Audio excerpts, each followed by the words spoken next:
I am so honoured to welcome Steffie Yee, and Steffie will be in conversation with Jennifer Wong. So I'm very pumped about this conversation. Steffie's exhibition, which most of you would have seen, has captured the hearts of everybody that comes in here. Everybody's loving it, as am I, because growing up, Yee's was my family's restaurant. So it's a very special exhibition for me. So come on down.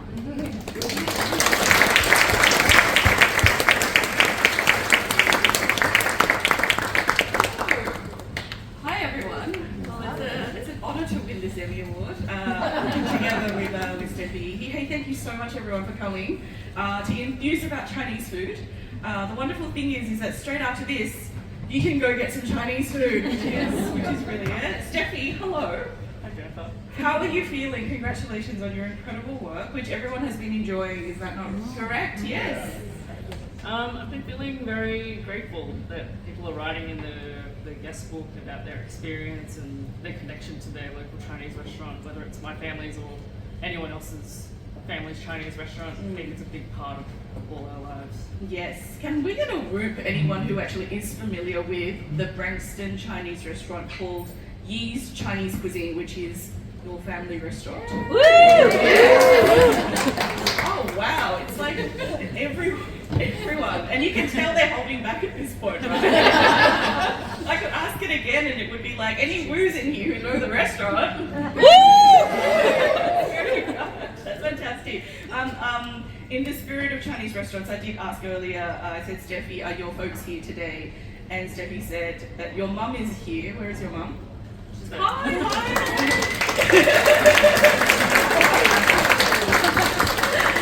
And then I said, is your dad here? And what is the response? He's prepping for service tonight.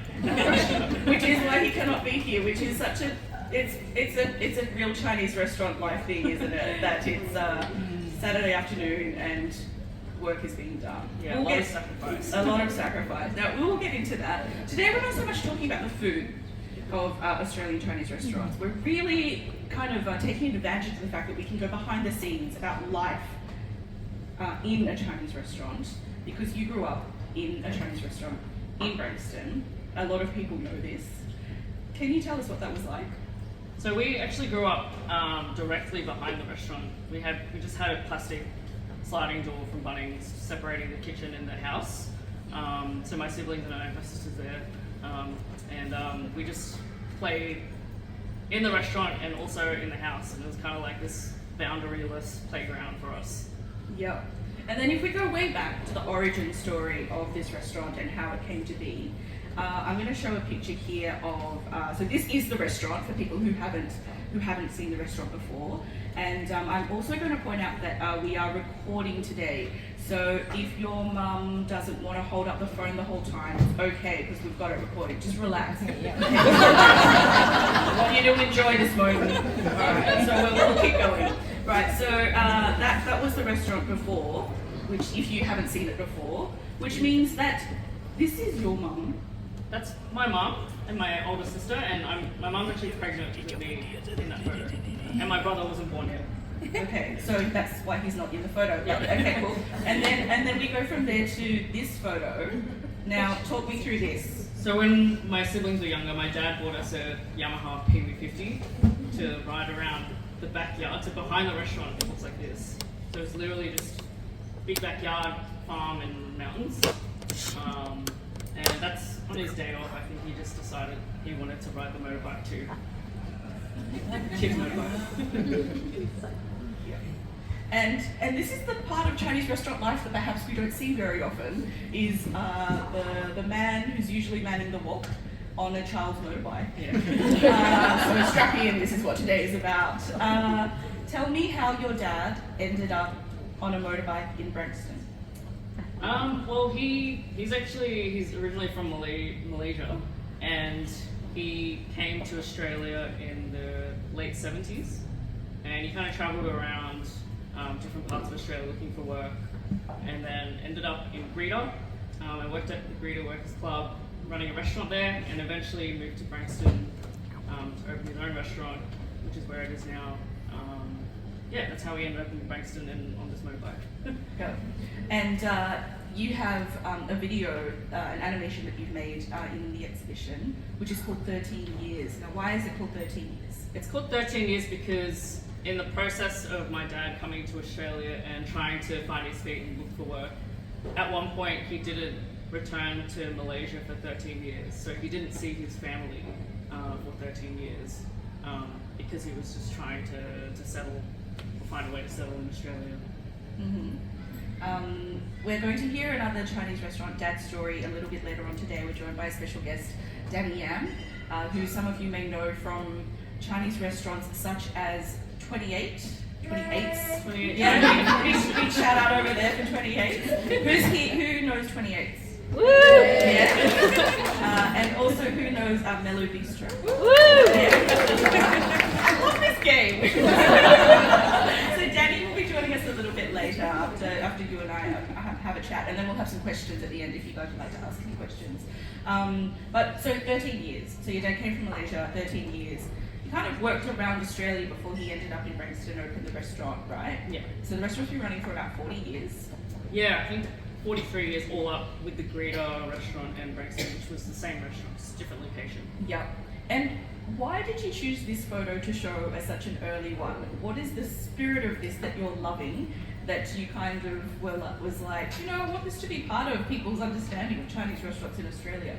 I think from the community's perspective, they might have only seen my dad cooking ever, like for 40 years, without realizing that he has a life outside of the kitchen, and you know, he can be quite silly or like do other things with his life.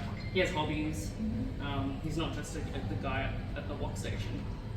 Yeah, yeah. And he has a unique understanding of various modes of transport, which is very creative as well. Now, the reason why I am here having this chat with you is because I worked on a series and a book called Chopsticks or Fork, which is about Chinese restaurants in regional Australia. And I've travelled to 10 Chinese restaurants around the country, to every state or territory. And so this is why we know each other, is because for the book, we asked for people around the country who grew up in Chinese restaurants to write to us so they could share their stories in the book. So your story's in the book. Danny Yam's story is kind of in the book because Shelly. Yes. Shelly wrote the story, the family story in here. So you guys grew up together in Frankston, 2 Chinese restaurants, 2 Chinese restaurant families. What was that like? It was nice to have Shelly, because Shelly and I were in the same year at school. So we went to preschool, primary school, high school together. And we always, you know, we just understood what it was like to grow up in that context. Yes. Which is quite unusual when you think about it. It is quite unusual when you think about it. And so to have that contemporary story is really great, right? Because I think a lot of people, when they think of Chinese restaurants, maybe if you've been eating Chinese food since the 40s or 50s or 60s in Australia, maybe there are some people here who've been doing that. I want to show you some of the other people who wrote in to Chopsticks or Fork to show you some of these epic photos. Isn't that beautiful? Isn't that just beautiful? So this is a photo from Sutherland Shire. This is the Ping On family. They were the only Chinese family in the Shire. And the parents worked all the time. The kids basically took care of themselves. The eldest daughter, Daphne, wrote in because that's what eldest daughters do. I say this as an eldest daughter. This is one of their only family photos from that time. They took one night off to go to a wedding, a family wedding. This is one of the only photos that they have. They were one of the earliest restaurants there in town. And another photo that I adore, that I wanted to show, because it's such a contrast to the contemporary story that we're talking about today.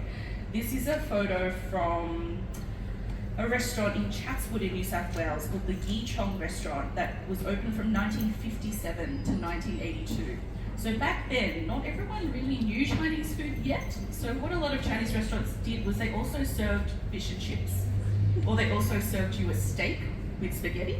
It's just to make sure that people could eat happily together if they didn't really know about Chinese food yet. And so the person who wrote in here is a person called Shelly Yam. The reason why I'm sharing this is because a lot of the time when we're talking about Chinese restaurants, oops, don't know what happened there. A lot of the times when we're talking about Chinese restaurants, people are like, oh, that was a good feed. We had our 18th there, our 21st. You know, we go every Thursday, but we don't understand what's actually happening inside the restaurant. So this is what it was like for Janice, who is the granddaughter of the man who ran this restaurant. So she wrote in, and she said that she had to help out in the shop when she was a little girl, right? So she said, when making large amounts of food, many hands make light work. Most dishes then were made from scratch. No frozen spring roll wrappers in those days.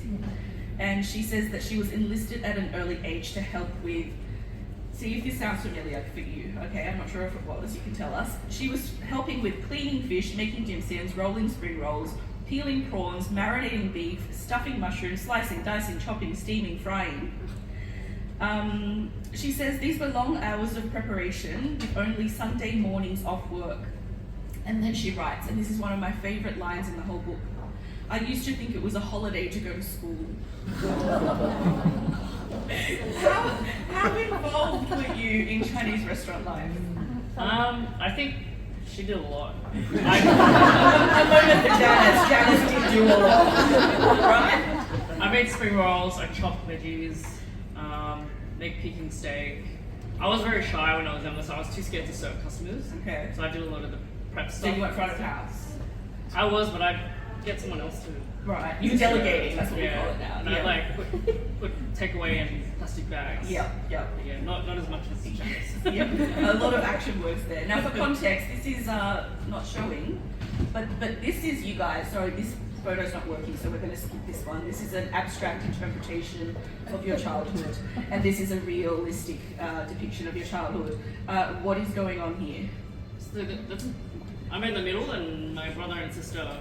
I mean, we were rollerblading, but I think we only had 2 pairs, so my brother's just barefoot. Yeah. And so you kind of made your own world, didn't you? Yeah. We kind of because our parents were always working, so they couldn't take us to the park on the weekends or like, out to play. So we just kind of played in the restaurant. Yep. Okay. I won't get you to talk about this because you're probably looking at it going, why is Jackie Chan in my family album? That is not Steffie's family album. I want to introduce you to another Chinese restaurant family. So like Chinese restaurant family life is just sometimes bizarre when Jackie Chan's dad says, hey, come to my mate's restaurant. So this is a family in Malua Bay, which is 10 minutes south of Bateman's Bay. I'm not sure if anyone's been down that way, but Raymond here on the right in the blue shirt, not Jackie Chan, has been running restaurants in that area for 40-something years now, still working, just turned 80, still working, right?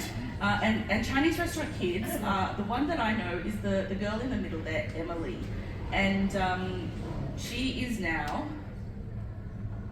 working with her mum and dad at the Chinese restaurant. They rebuilt after the Black Saturday fires. This is one of the newest Chinese restaurants. It's right on the beach at Malua Bay. And the reason why I'm showing you guys this photo is because the Chinese restaurant family life kind of is unpredictable from generation to generation, right? Did you have any expectations from your folks that this restaurant is yours and you will now work? We never had any expectation to inherit the restaurant. I think my parents encouraged us to do other things, which is great, but also I think there is a bit of grief to know that, when my parents retire, that'll be the end of the restaurant. Yeah. And there might not be anyone to inherit it, unless I make a career change. Yeah. Yeah, and we see that pretty often now. Like a lot of my parents' family friends have retired around Newcastle, so you see these Chinese restaurants that have been there for decades, they're starting to disappear as well, even in our area. What do you think is behind that? In terms of that. So for context, this week there was a story that the oldest Chinese restaurant in Australia in Bendigo called Toi Shan is shutting. after a very long history dating back to, I think, the 1890s, when it was first a cook shop, which is what Chinese restaurants used to be back in the day, right? You'd go, there was like a little hole in the wall, you'd buy your food, take it home in your saucepan, and you'd eat your chicken chow mein like that before it became a sit-down restaurant situation, right? So everyone's kind of going, oh, it's so sad, these restaurants, they don't exist anymore, you know, we can't go to our local and get our honey chicken, our lemon chicken. But when you and I talk about it, we kind of know why. Yeah. There are lots of reasons for this. In your experience, what are some of the reasons that perhaps people don't know? In running these kinds of Chinese restaurants, you're actually, like, it's very normal to work overtime, like 80 hours a week. And it's just not sustainable in the long term. And, you know, people tend to see Chinese food as like a cheaper option, but there's a reason for that. It's because, you know, people are working overtime. Like my parents work overtime to make up for time that the staff can't work.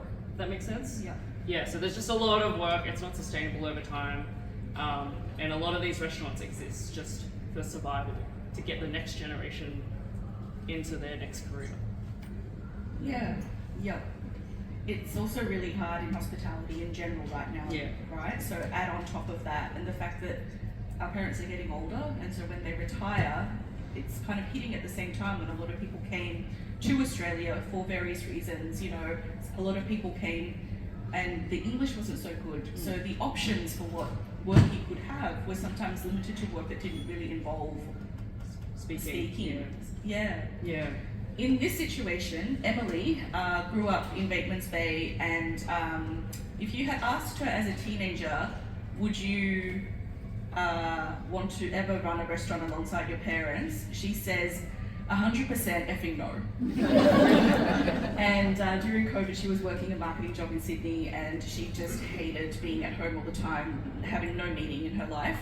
And so she decided with her partner to move down to Lulua Bay, and this is their life now. They have a kid, and they work the restaurant with Raymond and Susie, and it's just interesting. You know, the kids are offered a choice, and you know, both things are possible. Yeah. So, tell us about these photos. So this is my mom, and that's me on her back, and that's my sister. And then years later, that's my mom still doing the same thing with my brother on her back while working. You know, if you've been on the internet, you've probably seen that thing about like, how do you know it's a good Chinese restaurant? There's a kid in the corner doing homework. Can you take that a little further for us? You know, what was life like after school? You come home from school and we'd have dinner straight away, basically, because my parents had to work at 5 o'clock. That's when dinner service starts. So we have dinner at 4 o'clock when my parents were available, so that we could eat with each other. And because 4 o'clock is kind of early, we'd actually eat again around 8 or 9. Yeah. I love 2 dinners. Yeah. The meal situation is so interesting in Chinese restaurant life, because when you guys are eating, it's dinner time, right? Emily from before,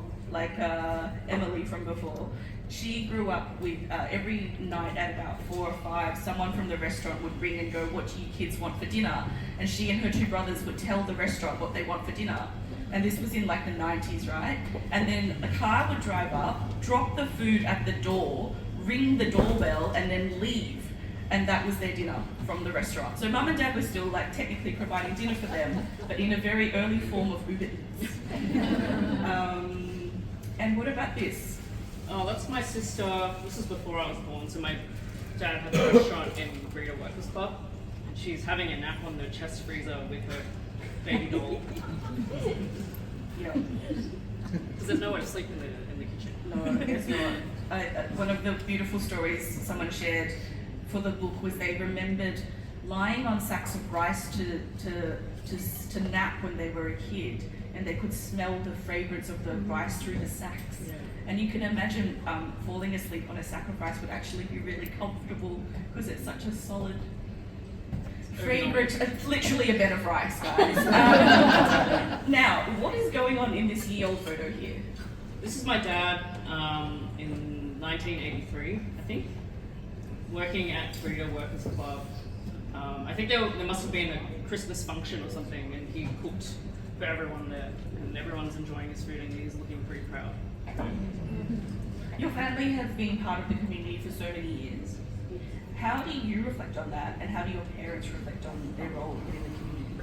I think my parents are pretty tired of like the physical work, but what keeps them going is the community aspect. Auntie, are you tired? Yes. Help Auntie out, book an advance.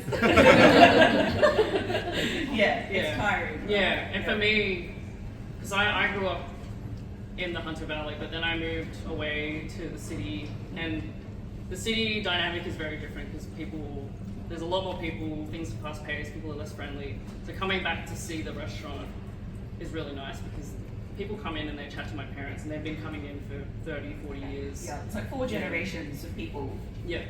part of your family life, essentially. Yeah, and people will have grandkids or great-grandkids, and those kids will order the same thing that their grandparents and great-grandparents Oh my ordered. god. Because I guess they were accustomed to the taste. They were born with those tastes? That's fascinating. Yeah. Wow.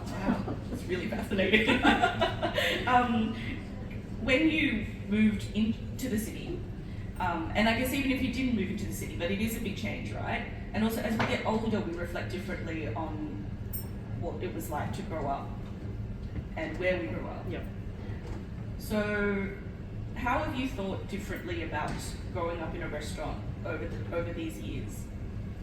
Well, when I was younger, I thought it was maybe because all my friends had like normal houses where there wasn't a restaurant attached, and I always felt a bit like ashamed or like just not sure how people respond when they come over.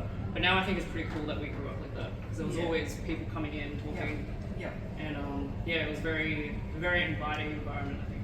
Yeah. Also the access to that kitchen. I remember being at a restaurant called New Boa in Moree, and one of the kids came home from school, went straight through the restaurant doors, went straight to the kitchen, just helped himself to the cashews that go in like the beef and cashew dish. It was just, and since you've been thinking about what it was like to grow up, can you tell us about how you went from thinking about it to creating the works that you've made? Yeah, so I have an interest in local history, and I was looking at the Branxton. There's a local history page for Branxton called Branxton Remembered, and I was trying to find old photos of my parents' restaurant, and I realized there weren't really any. The last photo of that building was from the 1960s when it was a milk bar, and then there was just this huge gap in history of what that building is used for now. So then I kind of realized I should put some of my family photos out there to contribute to that sort of local history narrative. And over a few years, I kind of just collected more stories from my parents, more photos and videos, and I wanted to present it in some way, and that's kind of how this exhibition came about.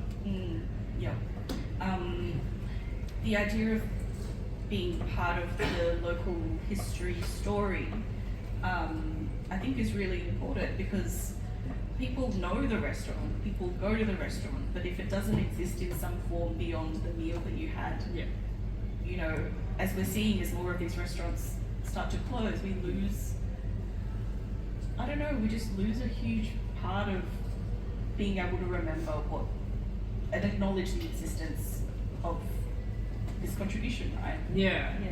Sometimes it's like you can't even remember if it was like a real thing because there's no photograph or visual evidence. So and I'm lucky that my parents love to take photos and videos, so I have a lot of like memories that are recorded. I think one of the lovely things about walking through this exhibition is that you can see the life beyond the menu. You know, there's a big menu there, but there's also you know, a lot to offer in terms of the experience that you guys had. I'm always really interested in kind of thinking about how much we know about the people that we have these interactions with, that, you know, we go to pick up the takeaway every Thursday night after picking up, you know, your kid from swimming or whatever, and you say hi and bye, and they're a part of your life, but you don't know what's inside them. And I just want to show you very quickly a restaurant here, which is from Dunsborough in WA, and you can see that glorious detailing, that intricate work on the pagoda there, and the gold and red detailing came from Taiwan. This is a beach town, and the reason why I'm showing you this is for two reasons. One is because we saw this photo and we really wanted to go. We checked out the restaurant online and everything. And the thing is, every photo pretty much taken of this restaurant online is taken front on, the way that we're seeing it now. So when Linji Kong, who's the director of the series, and I showed up, we were amazed to learn that it's actually part of a Coles Express petrol station. They literally share the same corrugated tin roof and the wall, and so you can fuel up and you can fuel up. Now, inside this restaurant, there is a fellow called Tom. Tom Wu is a Chinese fellow whose family lived in Vietnam for a few generations, arrived in Australia as a refugee via staying in Malaysia for some time. Couldn't speak English in Australia, couldn't speak Cantonese, but learned Cantonese in order to work at a Chinese restaurant. He'd already been through so much. He had to learn to speak Cantonese. The reason why I'm showing you this is you might be able to see the plant next to him. It's wonderful when you get a chance to chat to people beyond like everyday stuff, to find out what anxieties they have and what hobbies they have. Tom's hobby is bonsai, which is what he loves to do when he's not cooking. He discovered bonsai at the age of 40 when he was driving up and down the highway in WA and realised that a lot of the trees there are quite beautiful, and then he thought, but what if I made them smaller? And so he started to do this, and now he compares that to like cooking. You know, the way that you care for a plant is the way that you care for a dish when you cook it. And I just don't know, reason why I wanted to share is, Steffie's looking at me going, why are you sharing this? The reason I want to share it is because I'm just like, everyone has all these little details about them that we don't really know. In the same way that you shared the photo of your dad on the kid's motorbike, I'm just like, I don't know, when you have more of a dimension to a person beyond the fact that, you know, they made my Mongolian lamb, I don't know, it just adds something to it. Yeah. The other thing that I learned when I was talking to Tom was that he was actually convinced to be a Chinese cook. Someone convinced him and said, if you do this, you will always be able to have work. You'll always be able to have work. Even if you don't want to do it, you'll always be able to have work. And the person that convinced him was the chef that taught him how to chef. They lost touch, and Tom says that his one regret is that he never got to say thank you to the chef who gave him this life, basically, before he died. And it's just like, I don't think we talk about that either. What are your regrets? You know, we don't sit down with our elders and go, hey, what are your regrets? What are your anxieties, right? So yes, I've gone back in time. Well, I'm going to bring on Danny soon. We can have a chat with a real restaurant owner. And before I do go, I just want to ask you one more question, which is, when you look back now, just like you're looking back there, what do you make of all this? I mean, I don't know any other different experience, because this is just what I knew. But I think I probably didn't realize this when I was growing up, but I think growing up in an environment like that has made me very adaptable, and also I see the value in community, especially growing up in a regional town where, you know, you might feel a bit isolated. I think the restaurant, even though, you know, sometimes you might meet customers that aren't nice, for the most part people are very caring, and at least in Brankston, the community is just very lovely there. Yeah, it's the kind of situation where you know everyone pretty much, right? You walk into a shop, everyone knows each other, everyone knows everyone, and you have these interconnected business with each other, essentially. Like if you need to give birth, for example, a customer might drive you to the hospital. Is that right? Yeah. That's what happened, isn't it? Yeah.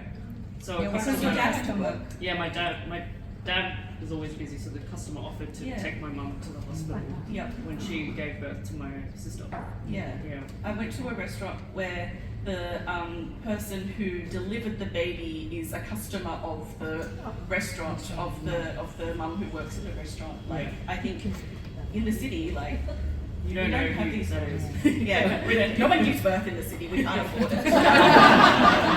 So, yeah, I encourage you guys to see the exhibition. You can ask Steffie some questions later, but for now, can you please join me in thanking Steffie for this so far, and also at the same time, a big warm round of applause to welcome Shelly Yam to the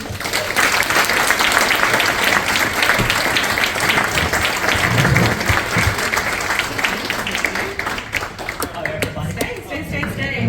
Hi. Hello, Danny. How are you? Good, how are you? I am good, thank you. Now, Danny, first of all, big round of applause if you've ever eaten Danny's food. Yeah. Do you recognise anyone here? Yeah. Now, for this part of the conversation, Danny and I are going to chat in Cantonese. So we'll just do that amongst ourselves, and I will translate just so that everyone's on board. So hopefully that's okay. Danny, 你首先你認唔認得啲客啊呢度？認得啊！你會唔會So he does recognise you guys. 你會唔會見到人哋跟住記得佢哋係 order 啲咩㗎？記得。你可唔可以俾 So I asked, can you see someone and actually remember what they order? And he said yes.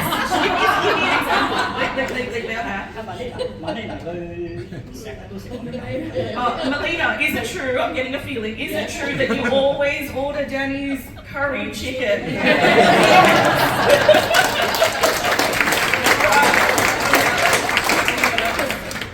Never with rice. What was that, sorry? Just curry chicken, not with rice. No rice, got it. Curry chicken, no rice. I'll remember that. Just chicken, yes. 有冇另外啲 anyone else? 都係呢啲嘢。 Yeah, this is, yeah. Mainly this kind of thing. Cool. Now, Danny, how do you feel when you see so many people gathered during the day because they love Chinese restaurants? 你見到咁多人都係即係好對即係唐人餐廳嘅文化都好有興趣，你會有啲咩感受咧咁樣？首先好高興佢哋中意食韓餐先咧。梗係啦，有生意啊嘛，如果 Oh my God, you guys can hear it! This is like a Cantonese test, oh my God! So I asked, how do you feel? And Danny said, first of all, he's very happy that so many people are interested in Chinese food. And then I said, because that means you will have business. You know that? And then? 都係咁上。 Yeah, pretty much this, he said. Yeah. Before Steffie said that Chinese restaurant life is very hard. People don't understand how hard it is. What do you think it's like? 係咪好辛苦？好辛苦。 Yeah. 頭先Steffie 佢嗰啲相影啊，佢媽咪Jade咧孭住佢哋好多唐人都係咁樣，好多中國人都係咁樣。 Yeah. 只不過佢冇時間乜嘢。 Yeah. 我就算我啲仔女都係，不過就冇孭住。 So before, Steffie was showing the photos of Steffie's mum. Is it Livy? Libby. Oh, my mum has to leave. Oh. Just to go to work. Bye bye, Auntie. Everyone, give a big round of applause to Auntie. Okay, don't forget. Call ahead and book, alright? He's Chinese cuisine in Frankston. Give it up for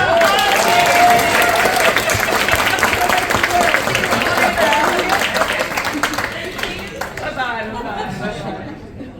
So Danny was saying before Steffie was showing photos of Auntie, with the babies on the back, right? And he said a lot of Chinese people do this. This is just what you have to do in order to keep working, right?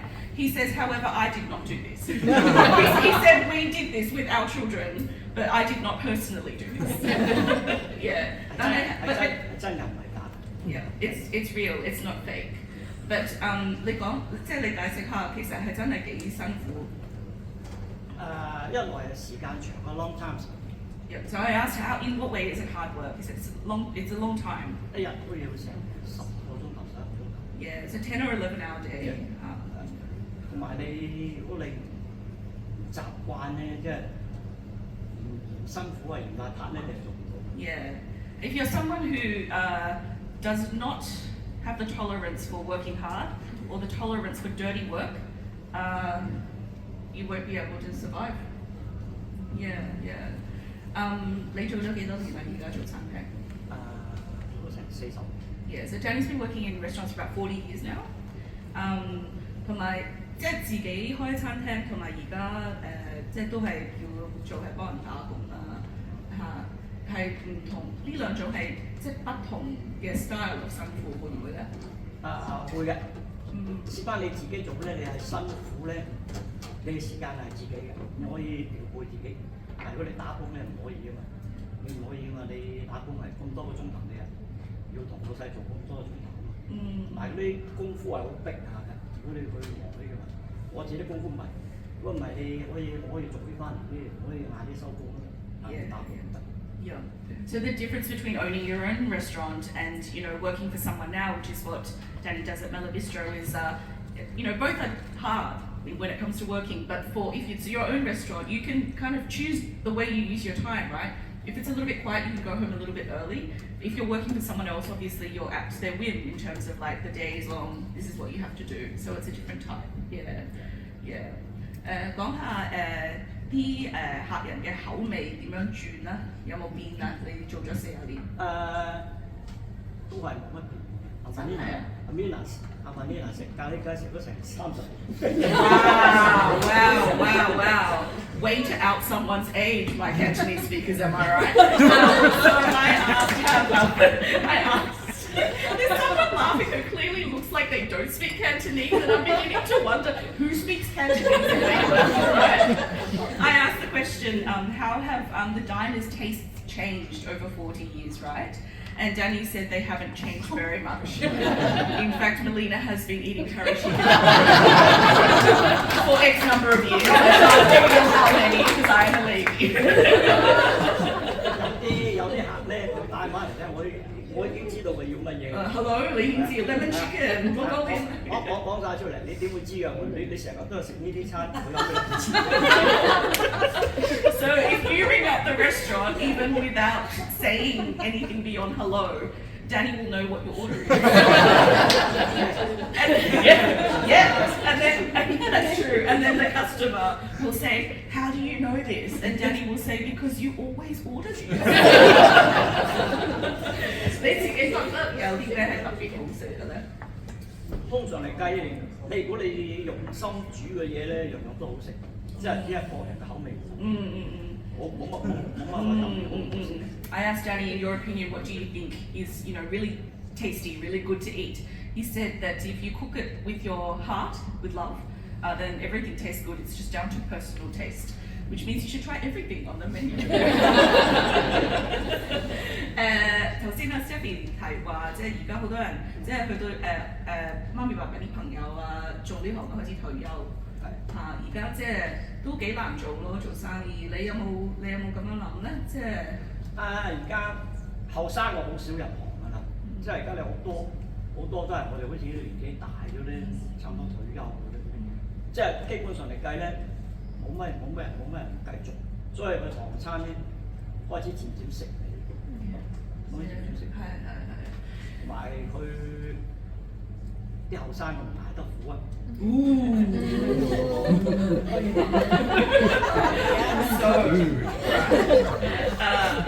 其實係啱嘅。I love that all these people who don't speak Chinese are laughing. What is going on? So I asked, before Steffie said a lot of her friends, her parents' friends are in the industry are retiring. We're talking about like the future of Chinese restaurants. And basically, a lot of people, according to Danny, say that young people aren't coming into the industry to do this, right? They're not coming in to do this kind of work. And the I guess the ultimate takeaway, if you excuse the punchline, is that Danny said a lot of younger people aren't able to, in Chinese literally, survive bitterness. They don't have endurance. They can't hack it basically. And also all the young people went. And then I said, it's true. Yeah. 同埋佢咩咧？同埋加佢入行嘅比例咧，佢要做咁多鐘頭，佢一定要攞翻咁多個鐘頭錢。但係我哋做呢行咧就唔可以嘅。你做散工就可以啫，但係如果你哋做長工嘅，你做10個鐘頭嘅，你冇可能攞10個鐘頭錢，你都係一個 price 嘅啫嘛。所以而家你呢啲人見到咁又長時間又辛苦，譬如轉行做大嘅。Yeah. 所以而家你喺唐餐人入行嘅數目係好少。 So very few people are coming into the Chinese restaurants to work now, young people, right? And a lot of it has to do with the fact that like you're not really, you have to work a lot. You know, you might be a 10-hour shift, an 8-hour shift, but you are working more than your 8 or 10 hours. You're not being paid for your 8 or 10 hours. There's the expectation that you just keep working. Have I left anything out, my friends who speak Cantonese? No. Yeah. Hello. And for this reason, the Chinese restaurants are kind of fading from, you know, the way that they were popular back then and prominent back then. Yeah. Okay. 今晚 Fellow Bistro 有啲咩好介紹啊？你Yeah. 佢個我而家做緊呢個老細咧，佢喺香港係做廚嘅，佢喺香港做廚過嚟嘅。如果你話有咩好介紹咧，你自己去食。我話呢樣好食，嗰度去到食到呢樣好食啫咁樣。Okay. 之後你似好似啲人煮餐咁，你煮得好食，佢煮得又未必夠你好食，個個人嘅 style。咁啊係。I asked if there's anything great to recommend at Mellow Bistro, and he was very diplomatic. And he said that the chef is from Hong Kong, and it really is up to your own taste. So please go and try, and it will depend on each individual. Yeah. Cool. Thank you, Danny. Big round of applause.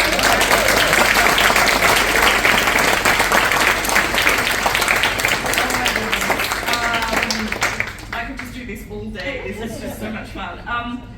We're going to open it for questions. I'm not sure, maybe, you know, we've piqued your curiosity about some things that we haven't covered so far. Maybe you've always had a burning question to ask a chef or a child of a Chinese restaurant family. The floor is yours. Would anyone like to be the first? Brave soul. Hi there. I could be wrong, but did Danny say that he owned a restaurant? Danny, sorry, yeah, I apologise. And then he's now a chef at someone else's restaurant. Yes, so this... So can I ask? I think I know the answer anyway, but what is the shift? Why did you do that? Okay, cool. So this was my, in case you, the question, in case you can't read it back, was, did Danny used to have his own restaurant and does he now work at someone else's restaurant? And this was my fault in not introducing it properly. So in Branxton there were 2 Chinese restaurants. It was Yee's Chinese Cuisine, and your restaurant was called 28's. Yeah, 28's because of the number 28 where the restaurant was. And hey, Branxton 你做咗嗰間餐廳開咗幾耐 ？28's 開咗30。So 28's was open in Branxton for 30 years. 我接手30。Yeah. So 之前都係餐廳嚟㗎。之前係餐廳。Okay, so Danny worked there for 30 years. It was already a Chinese restaurant before that. And Steffie, you've written about this before, that Branxton has changed a little bit in terms of the buildings. The building is now no longer a Chinese restaurant. I think, is it going to... So there's a lot of development happening in Branxton, and unfortunately that's affected where 28's used to be. And so, yeah, Danny's family kind of had to depart from their restaurant, and that's why Danny now works at Miller Bistro. Yeah. Cool. There was a hand at the back there, if I'm not mistaken. Hello. So it's quite a unique situation in the 70s and 90s to be a Chinese family owning a restaurant, and so obviously seeing another family, there's a sense of like connection. Were there any stories of rivalries or animosities with any other So I'm sure everyone heard that question because we couldn't hear it from here. And the question was there any rivalry? A lot of people tend to ask that when they find out that there were 2 restaurants, but the honest answer is no. We were like really good friends, and I remember my family were going away, and we had all this leftover produce. We gave it to their family, the Yam family, to use in their restaurant. And sometimes they need to borrow things, and we'll give stuff to them, vice versa. Like I feel like it was we kind of helped each other out. Yeah. I don't know. 佢問即係嗰陣時Brankston 有2間餐廳，你哋會唔會係即係有啲咩好似唔係唔啱，但係即係好似爭生意啊，或者有啲咩唔妥咁樣嘅咧？兩唔同家人。我同阿 Terry 咧做咗，大家都做咗30年咁耐，我從來都冇話爭生意嘅。佢問得好。You asked a good question. Praise from Danny. Danny said that he's known Terry for 30 years. They've never competed or fought for business from each other. Have there been any stories elsewhere of just conflict? I guess. You want us to spill the tea on another town in 5 minutes? 佢話講另外啲地方聽講係如果有2家人，可能有啲係咪叫爭 competition 係咩？即係小氣，即係好小氣。譬如我間嘢開咗你間嘢開咗我喺隔離。咁我而家我爭生意喎，咁樣，大家嘅意見有啲唔啱。其實我做生意唔係咧，基本上嚟計咧係冇關係。冇關係。佢有同餐一個人嘅煮嘢嘅方法，有佢嘅 cooking style 咁嘛。佢有佢嘅 cooking style， 我有我嘅 cooking style。所以唔需要話大家唔話爭生意。好似佢話大家鬥平，我奉旨唔會做呢樣嘢。你知唔知點解咧？鬥平咧，3方面都損失。我自己有損失，佢有損失，啲客有損失。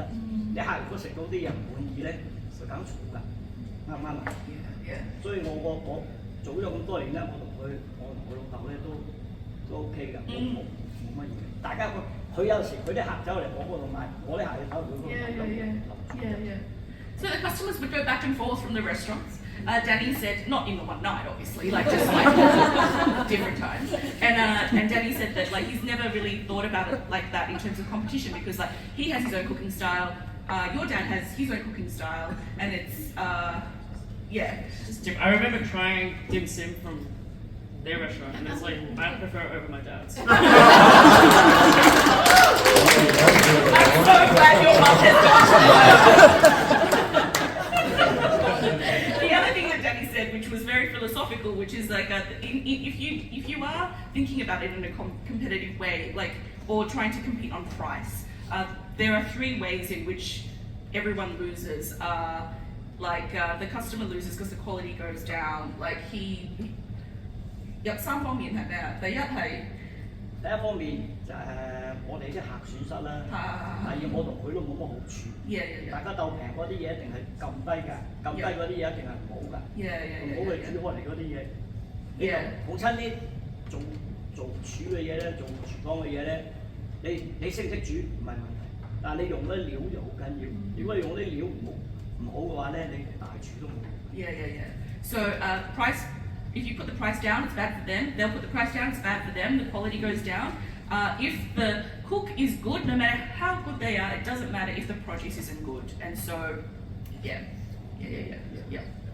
Cool. Okay. More questions? Any more questions? Hello. I just wanted to add, as someone who lived in Brankston, I'm so thankful that they closed on different days. So I meant that we had Chinese 7 days a week in Brankston.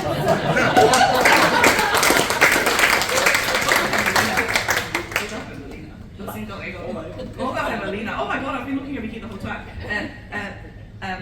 佢話你哋2間餐廳係唔同日子閂門㗎嘛，咁佢好感激我，因為佢可以7日都買同樣嘢食。所以多謝你。食得多唔好喎。解釋一樣嘢俾你哋聽下，點解食得多唔好咧？ Sorry, Daddy said it's not good to eat too much. 繼續。點解咧？你哋好多人都認為咧，佢好食喎，佢成日買，但係佢用始終都係用嗰個料咧，就係弊你落啲油都多啊，落啲味都。唔好講啦，唔好講啦。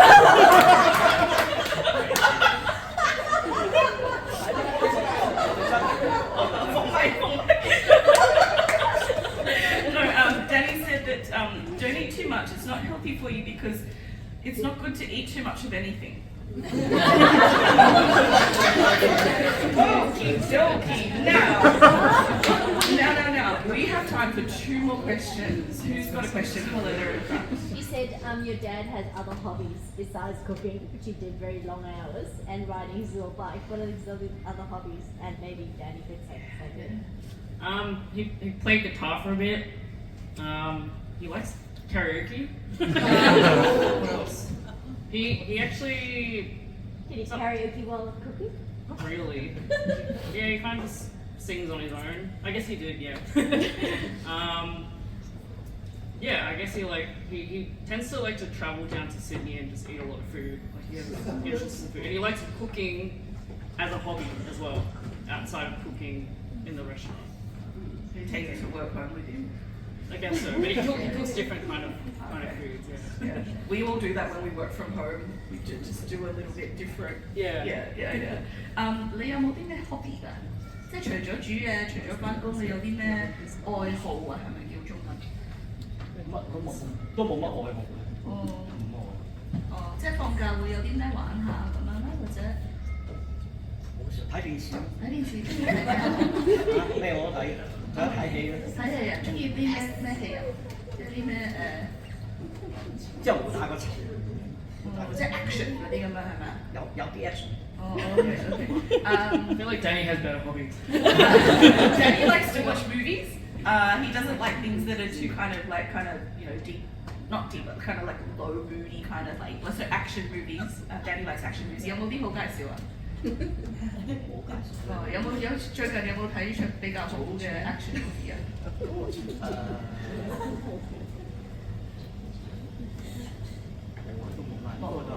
？I asked for any movie recommendations and Danny said he can't really think of any, so we'll just leave it as a genre thing. We have time for 1 more question.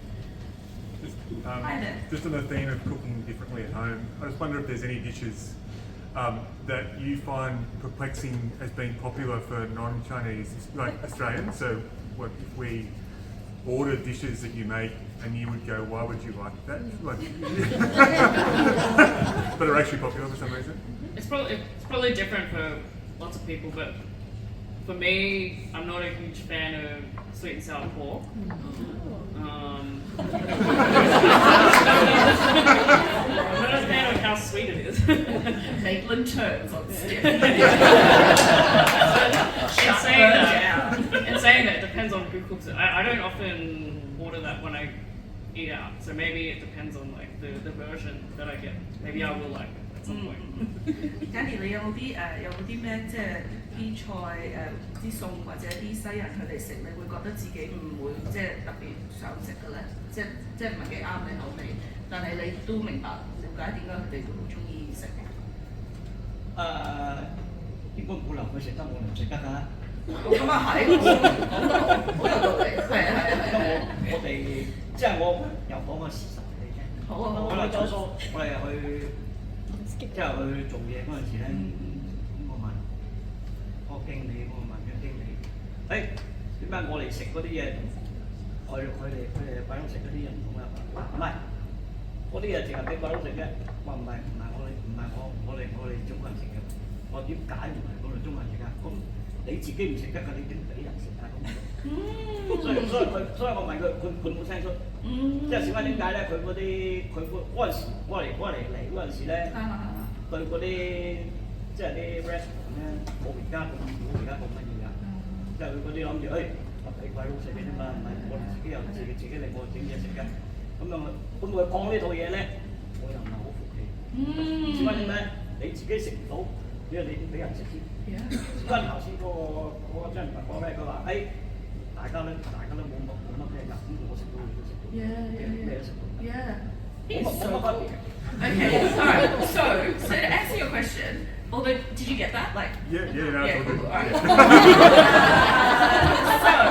So 係真㗎，唔係假㗎。It's true, it's not fake, says Danny.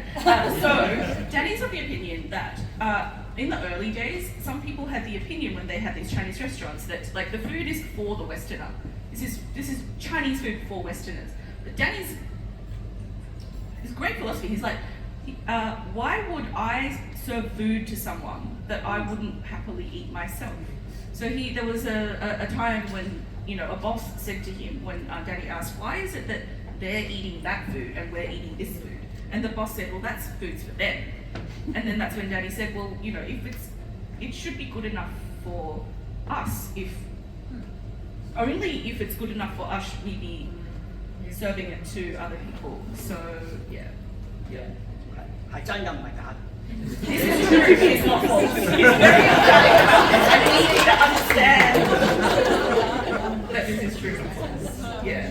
所以佢而家嗰啲餐館嘅質素好參差嘅就係咁樣。呢啲人俾你食呢啲啦，我唔食㗎。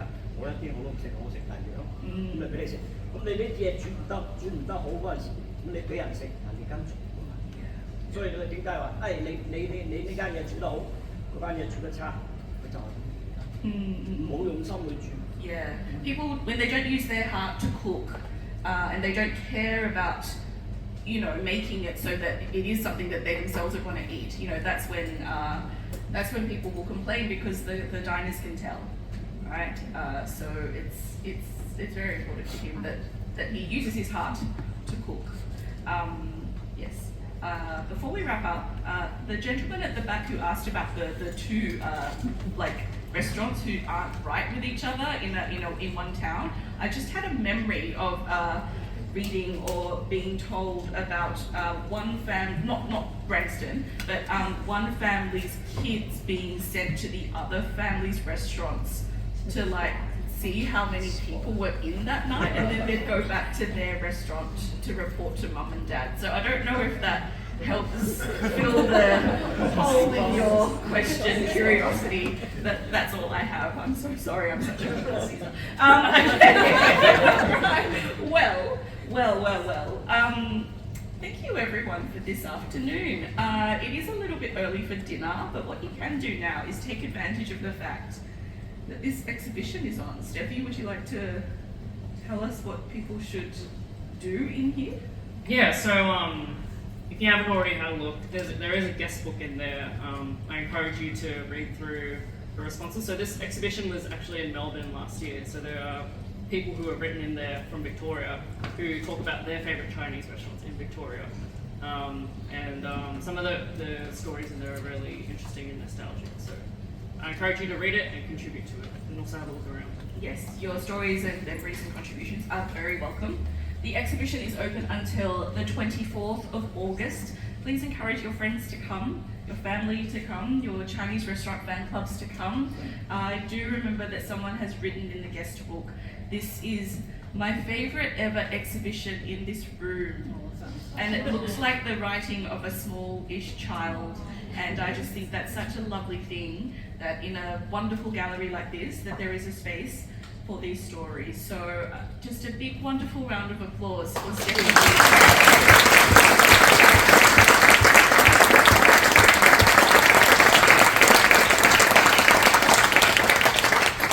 Please join me also in thanking someone who really deserves to be a guest on a chat show all the time.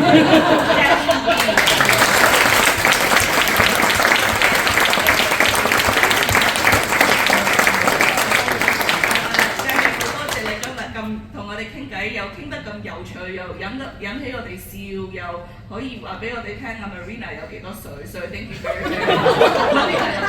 So thank you very, very much. I just thank Danny from everyone. Thank you.